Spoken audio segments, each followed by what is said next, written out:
7 News time is 6:19. This morning we're talking about the Franklin building in downtown Watertown. The renovation's pretty much complete and tenants ready to move in. And here to talk about it, we have Don Rutherford from Watertown Trust for Local Development Corporation, also Gary Beasley from Neighbors of Watertown. Two groups that have teamed up to make this happen. Good morning. Good morning. Thanks for Jeff. coming in. Thank you. Congratulations. It looks like everything went pretty well. Did you think, Gary, at the beginning of this project, seeing what the Franklin building was like and now what it is, did you think that you'd ever get to this point? Well, we knew it'd be quite a task and quite a challenge. Mm-hmm. A lot of surprises along the way. You know, you go into a building like this, and that's always your fear, is what you're going to uncover, and and are there going to be problems that you'll get part way and then not be able to complete, or bust the we budget. have video that we're going to show people the finished product, but let me ask you, give me the history of the building. How old was it, and what did you find going through it? You found some interesting historical things. We did. The building goes back to the end of the 1800s. It was an open arcade at one point. It evolved into a closed building, and then the YWCA bought it around 1918. And at that point, their lawyer told them to close the sidewalk that went through from Public Square to Franklin Street, or it'd become public forever. So at that point, they built offices on the Franklin Street side. We didn't know it was there. And as we removed the asbestos in the floor tile and the subfloor and started uncovering things, we found that old sidewalk. And it's back in its original location now.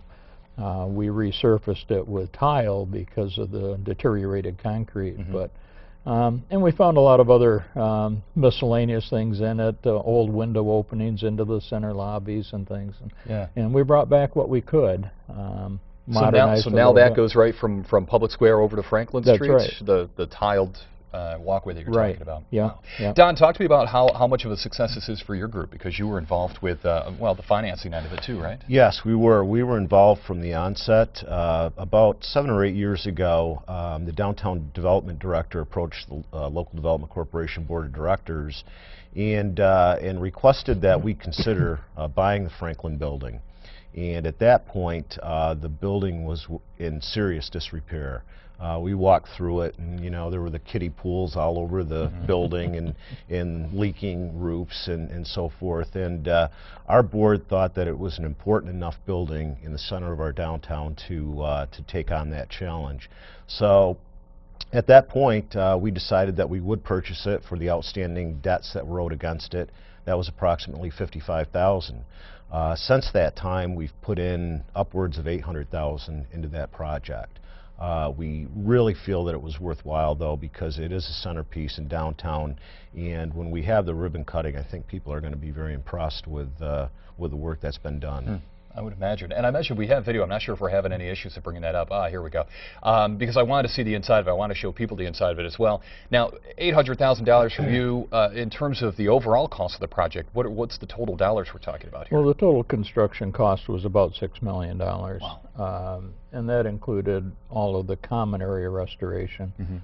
This is why private sector can't do a building like this, because there's so much non-rentable square footage.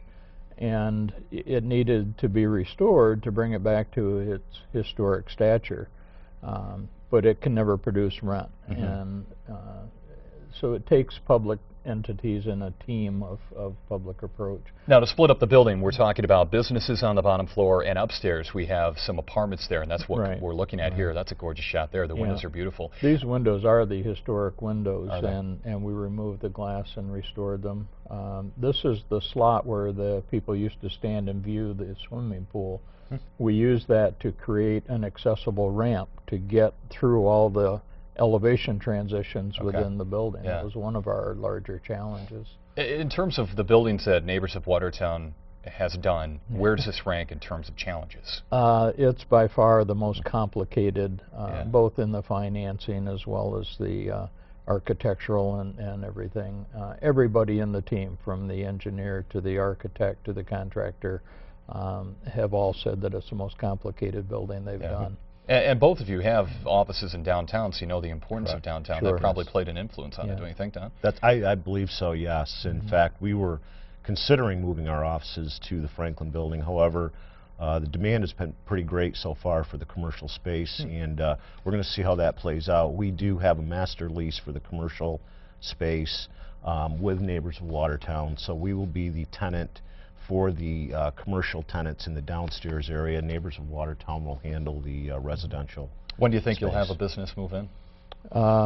We have the new Arts Council is renting the 2 storefronts that were in the Palace Luncheonette location. Okay. They got their keys last week. There you go. And They're so set to go. they started over the weekend. Well, thanks for coming in. We appreciate it very much. Congratulations on the project, and it's something for having everybody will be able to take a look at. When's the open house? Do you know when the ribbon cutting might be? We're trying to Not schedule sure. it, but Okay. with the change in the state administration, nobody can schedule travel at the You moment. got it. I understand. Not so a we're problem. trying to work Caught up that in out. that. Yeah. Good to see you.